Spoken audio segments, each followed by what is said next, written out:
নমস্কার বন্ধুরা, সারা টকিজে আপনাদের সকলকে স্বাগত। আমি আকাশ। এখন আমরা ক্র্যাক, বিদ্যুৎ জামালের নতুন সিনেমা ক্র্যাক জিতেগা তো জিয়েগা, এই সিনেমাটার কিন্তু রিভিউ করব। গতকাল সিনেমাটা বড় পর্দায় রিলিজ করে দেওয়া হয়েছিল। তো এই সিনেমাটা আমার কেমন লাগলো, সিনেমাটার রিভিউ করব তার আগে বিদ্যুৎ জামাল স্যার, এই মানুষটার কিন্তু আমি বিরাট বড় ভক্ত বলিউডে। আমার মনে হয় টাইগার শ্রফকে নিয়ে প্রচুর মানুষ নাচানাচি করেন, কিন্তু বিদ্যুৎ জামাল অনেক অনেক অনেক ভালো অভিনেতা। মানে মানে তার শুধুমাত্র যে অ্যাকশন সিকোয়েন্স গুলো দুর্দান্ত তা কিন্তু নয়। আপনি তার ক্ষুধা হাফিজ দেখুন, আপনি তার সানাক দেখুন, আপনি তার IB721 দেখুন। এই যে সিনেমাগুলোতে রোম্যান্টিক যে মুহূর্তগুলো থাকে না, বা ইমোশনাল যে বন্ডিং, সেগুলো কিন্তু দুর্দান্তভাবে তিনি ফুটিয়ে তোলেন। এবং টাইগার শ্রফের ক্ষেত্রে যেটা হয় যে একই ঘরানার সিনেমা তিনি বারবার করে করেন, রিপিটেডলি তাকে আমরা একই ধরনের অ্যাকশন করতে বারবার করে দেখছি, একই ধরনের ডান্স স্টেপ বারবার করে আমরা দেখতে পাচ্ছি সিনেমার মধ্যে। কিন্তু বিদ্যুৎ জামাল কিন্তু নিজেকে ভাঙতে জানেন, এবং তার সিনেমায় বলতে বাধ্য হচ্ছি গল্প চয়েস, গল্পের তিনি যে চয়েসগুলো করেন, গল্পর মানে তার দুর্দান্ত তিনি গল্প নির্মাণ করেন, ঠিক আছে? মানে গল্প চয়েস করে সেখানে অভিনয় করেন। আর অলসো প্রোডিউসার তিনি এই সিনেমাটার ক্ষেত্রে। তো এই সিনেমাটা আমার কেমন লাগলো, যদি এক কথায় বলতে হয়, সিনেমাটা আমার ভালো লাগেনি না, সিনেমাটা একদমই ভালো লাগেনি। তবে এই সিনেমার মধ্যে কিন্তু বেশ কয়েকটা পজিটিভ পয়েন্ট রয়েছে, সেগুলো নিয়ে আলোচনা করব।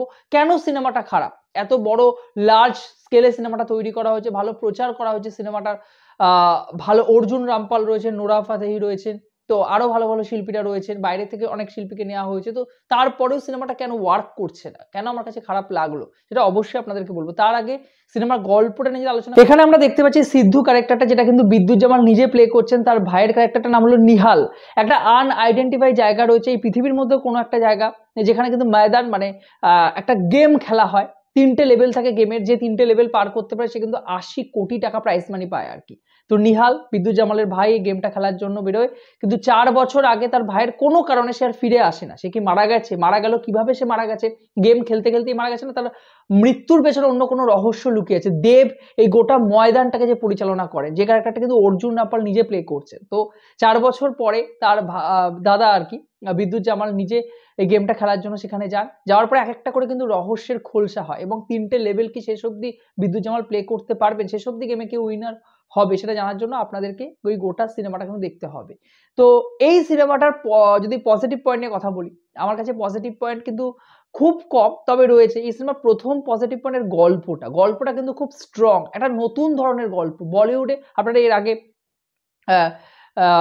স্কুইড গেমের মতো সিরিজ দেখেছেন, বাইরে যেখানে এখানে খেললে আর কি টাকা পাওয়া যায়, মৃত্যুর সাথে খেলা হয়। এই সিনেমাটার কিন্তু গল্পটা অনেকটা সেরকম ধরনের, কিন্তু গল্পটার মধ্যে বেশ কয়েকটা ইমোশনাল জায়গা রয়েছে। গল্পটার মধ্যে ক্যারেক্টারগুলোকে কিন্তু খুব সুন্দরভাবে দেখানো যেত, যেগুলো আমি নেগেটিভ পয়েন্টে বলবো। এই সিনেমাটার মধ্যে এখানে যে ভিলেন আর কি, অর্জুন রামপাল যে ক্যারেক্টারটা প্লে করছেন, তার মানে তাকে দেখতে খুব ভালো লাগছে, তার এখানে অভিনয় খুব সুন্দর। কিন্তু সমস্ত কিছু যদি বাদ দিই, এই সিনেমার নেগেটিভ পয়েন্টটাকে আমি বলবো যেটা, সেটা হলো এই সিনেমার এক্সিকিউশন। পরিচালক কোনোভাবে কিন্তু সিনেমাটাকে এক্সিকিউশন করতে পারেনি, যার জন্য গোটা সিনেমাটাই কিন্তু দাঁড়ায়নি। তো পজিটিভ পয়েন্ট নিয়ে আগে বলি। এই সিনেমার সেকেন্ড পজিটিভ পয়েন্ট অভিনয়, বিদ্যুৎ জামাল স্যারের অভিনয় আমার কিন্তু দুর্দান্ত লেগেছে। হ্যাঁ, নেগেটিভ পয়েন্ট রয়েছে তার অভিনয়ের ক্ষেত্রে, সেটাও বলবো আমরা। তবে অ্যাকশন সিকোয়েন্সগুলো আপনি দেখুন, একটা বড় স্কেলে যে সিনেমাটা তৈরি করা হয়েছে, প্রচুর টাকা খরচ করা হয়েছে, এবং সবথেকে বড় কথা, একটা বড় স্পটে গিয়ে, শুটিং স্পটে গিয়ে বিভিন্ন অ্যাকশন ক্যামেরা দিয়ে সিনেমা শুট করা হয়েছে, এবং ক্যামেরার ওয়ার্ক দুর্দান্ত লেগেছে, আমার দুর্দান্ত লেগেছে। এই সিনেমার ক্ষেত্রে পরবর্তী positive point BGM, background music. মানে এক একটা থ্রিল মুভমেন্ট আসছে, লেভেলগুলো যখন পার করছে, গেমটা যখন চলছে, সেই সময় বিজিএমটা দুর্দান্ত। একটা তো বিজিএম রয়েছে যে বিজিএমটা গোটা সিনেমা জুড়ে চলে, এবং ওই মুভমেন্টগুলোতে কিন্তু গায়ে জাস্ট গুজবাম্পস দিয়ে ওঠে। আমার কিন্তু অ্যাকশন সিনেমার ক্ষেত্রে এরকম ধরনের বিজিএম বহুদিন আমি বলিউডে শুনিনি, বিজিএম আমার দুর্দান্ত লেগেছে। এই সিনেমার ক্ষেত্রে সিনেমাটোগ্রাফির কাজ বললাম, আমার সিনেমাটোগ্রাফির কাজ খুব ভালো লেগেছে, ক্যামেরার ওয়ার্ক আমার খুব সুন্দর লেগেছে, এবং সব থেকে বড় কথা, যে স্টান্টগুলো আমরা দেখতে পাচ্ছি, বিদ্যুৎ জামাল বলুন, অর্জুন রামপালের সব কয়েকটা স্টান্ট কিন্তু আমার দুর্দান্ত লেগেছে। এবার এই সিনেমার নেগেটিভ পয়েন্ট দেখুন। এই সিনেমার প্রথম নেগেটিভ পয়েন্ট আপনাদেরকে বলেই দিলাম, এর এক্সিকিউশন কোনোভাবে সিনেমাটা কিন্তু দাঁড়ায়নি। এই গল্পটাকে পর স্টেপ বাই স্টেপ এমনভাবে আমাদেরকে দেখানো হচ্ছে যে আমরা কিন্তু কনফিউজ হয়ে পড়ছি। সব থেকে বড় কথা, একটা সিনের মধ্যে আরেকটা সিনের মানে দূরত্ব এতটাই যে আমরা কিন্তু কোনোভাবেই কানেক্ট করতে পারছি না গোটা সিনেমাটার সাথে। মানে সিনেমার গল্পটাকে ডেভেলপই করা হয়নি। গল্পটা 2 ঘন্টা 2.5 ঘন্টা সিনেমাটার যে ডিউরেশন, কোনোভাবে গল্পটা কিন্তু ওয়ার্ক করছে না আমাদের কাছে, কিন্তু দাঁড়াচ্ছে না। এত সুন্দর একটা গল্প, শুধু এক্সিকিউশনের অভাবে সিনেমাটাই কিন্তু দাঁড়ায়নি আমাদের কাছে। এই সিনেমার সেকেন্ড নেগেটিভ পয়েন্ট, এই সিনেমার বিদ্যুৎ জামালের অভিনয় খুব ভালো, কিন্তু ইমোশনাল সিনগুলো মানে তার ভাইয়ের সাথে তার যে বন্ডিং, আমার মনে হয় ভাইয়ের ক্যারেক্টার যিনি প্লে করেছিলেন, নিহালের ক্যারেক্টারটা, তার ইমোশনাল সিনগুলো আমার বিদ্যুৎ জামালের থেকেও ভালো লেগেছে। বিদ্যুৎ জামাল অ্যাকশনে দুর্দান্ত, কোনো কথা হবে না, ঠিক আছে? স্টান্ট অসাধারণ, কিন্তু ইমোশনাল সিনগুলো কিন্তু এই সিনেমার ক্ষেত্রে কোনোভাবেই ওয়ার্ক করেনি। ক্ষুধা হাফিজে তার কাজ অনেক ভালো ছিল, এখানে কোনোভাবেই ইমোশনাল সিনগুলো কিন্তু ওয়ার্ক করেনি।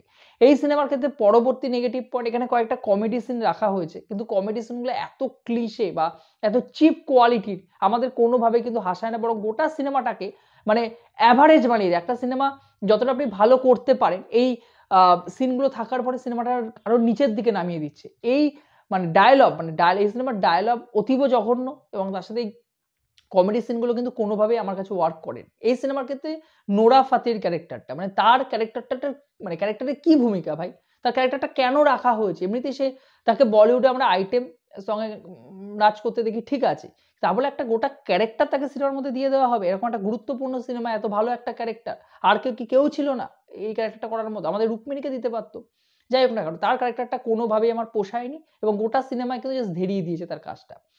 তো এই সিনেমাটা একটা ভালো কাজ হতে পারত, কিন্তু আমার মনে হয় যে এক্সিকিউশনের অভাবে বা ডেভেলপমেন্ট, চরিত্রগুলোর মধ্যে যে বন্ডিং, আচ্ছা এখানে যারা খেলতে এসেছিল তাদের নিজেদের মধ্যে কোনো বন্ডিং তৈরি হয়নি। আপনি দেখুন স্কুইড গেম, হ্যাঁ সিরিজের ক্ষেত্রে অনেক বড় একটা জায়গা থাকে, বড় সময় থাকে, অনেক সিজন থাকে সেগুলোকে ডেভেলপ করা, বুঝতে পারি, কিন্তু সিনেমার ক্ষেত্রেও কিন্তু কোনোভাবেই ক্যারেক্টারগুলোর মধ্যে বন্ডিং তৈরি হয়নি। পরে যে যখন কেউ মারা যাচ্ছে, যখন গেম থেকে আউট হয়ে যাচ্ছে, আমাদের কিন্তু কোথাও গিয়ে কোনো খারাপ লাগছে না তাদের জন্য, এবং মনে হচ্ছে যে এই গেমটা যেন নিজেরাই খেলছে। অর্জুন রামপাল, দেব আর সিদ্ধু যেন নিজেরাই নিজেদের মধ্যে খেলছে বারবার করে। শেষ অবধি তো আমরা জানি কে জিতবে আরকি। সেটা দেখার জন্য শেষ অবধি অপেক্ষা করার কোনো মুহূর্তই আমাদের কাছে, কোনো চমকই আমাদের কাছে কিন্তু রাখেনি, এবং এমনভাবে ক্লাইম্যাক্সটা দেখানো হয়েছে, ক্লাইম্যাক্সটা আপনি এর আগে থেকেই কিন্তু প্রেডিক্ট করতে পারবেন কি হতে চলেছে। তো এই হলো আম আপনাদেরকে দিলাম ক্র্যাকের রিভিউ। আপনারা জানাবেন আপনাদের সিনেমাটা কেমন লেগেছে। ভিডিওটি ভালো লেগে থাকলে, আপনি যদি আমার সাথে সহমত হন, অবশ্যই ভিডিওটিকে একটি লাইক করে দিবেন। বন্ধুরা চ্যানেলে নতুন যোগ দিয়ে থাকলে চ্যানেলটাকে অবশ্যই সাবস্ক্রাইব করে দিয়ে যাবেন। জয় হিন্দ।